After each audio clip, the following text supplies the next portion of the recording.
saveur divine. Cette bonne nouvelle du royaume sera prêchée dans le monde entier pour servir de témoignage à toutes les nations. Alors viendra la fin. Ce pain céleste vous est présenté par Immaculée Niraneza.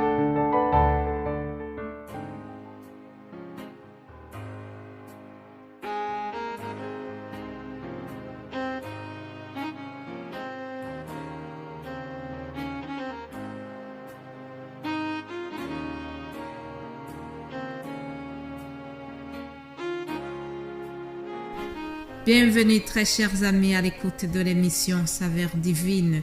Que la paix de Christ soit avec vous.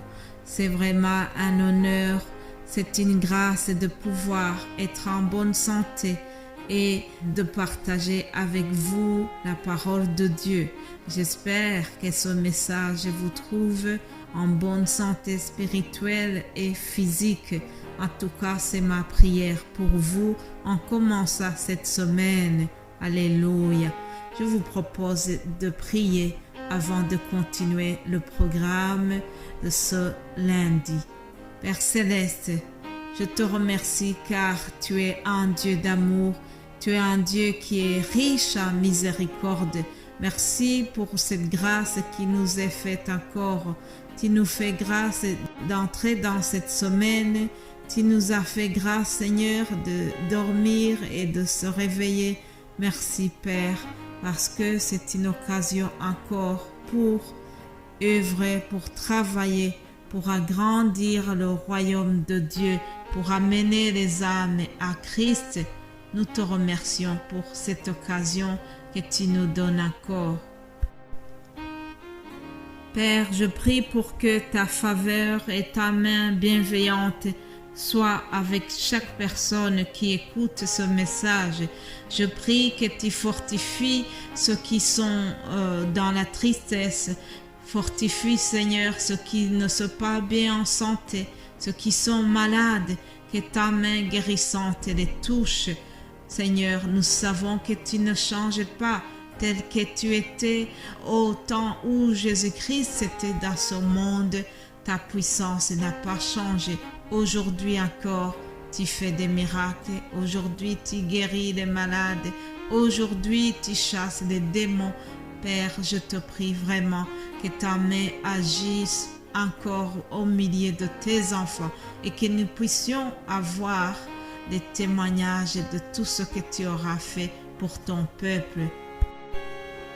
En commençant aussi, je voudrais te supplier, Père, viens accompagner la parole de Dieu qui sera sommée, que ce soit ici dans la saveur divine et ailleurs, partout où tes serviteurs annoncent la bonne nouvelle du royaume, que le Saint-Esprit vienne convaincre le monde en ce qui concerne le péché, la justice et le jugement, que le Saint-Esprit de vérité conduise ce peuple dans toute la vérité et que les gens se tournent vers toi, Seigneur, et qu'ils aient vraiment cette envie de se repentir, Seigneur. Nous ne pouvons pas convaincre les gens. C'est le Saint-Esprit qui vient convaincre les gens. Alors je te prie que le Saint-Esprit vienne et qu'il touche les cœurs au travers ce que nous allons partager. Alléluia. Je prie pour que les âmes qui reçoivent ces messages, que ces âmes soient réceptives et que cette parole qui est sommée les transforme réellement. Et comme a dit Jésus-Christ en priant pour ses disciples, je leur ai donné les paroles que tu m'as données.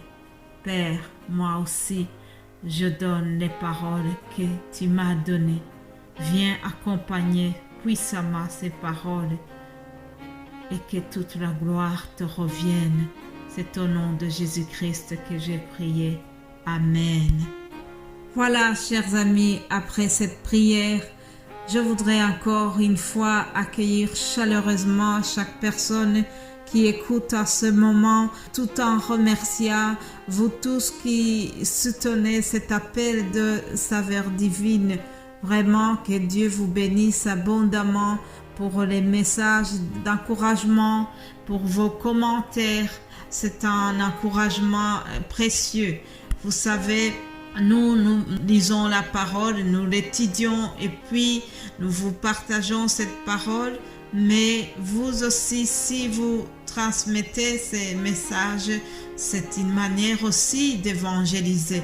Ensemble, nous avons envie qu'un grand maximum de gens puissent venir à Jésus-Christ et aussi puissent comprendre les Écritures parce que nous en avons toujours besoin.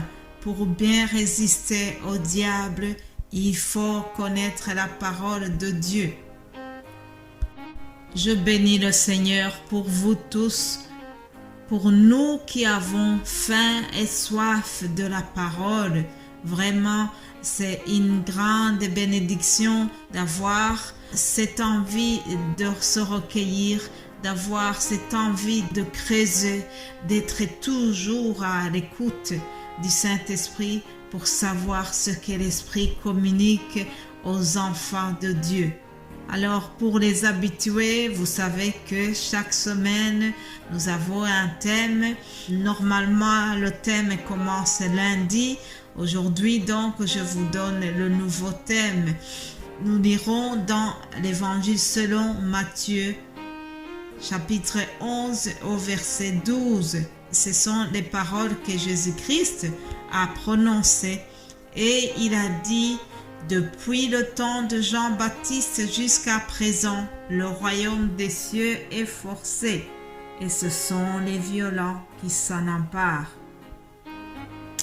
Déclaration de Jésus-Christ.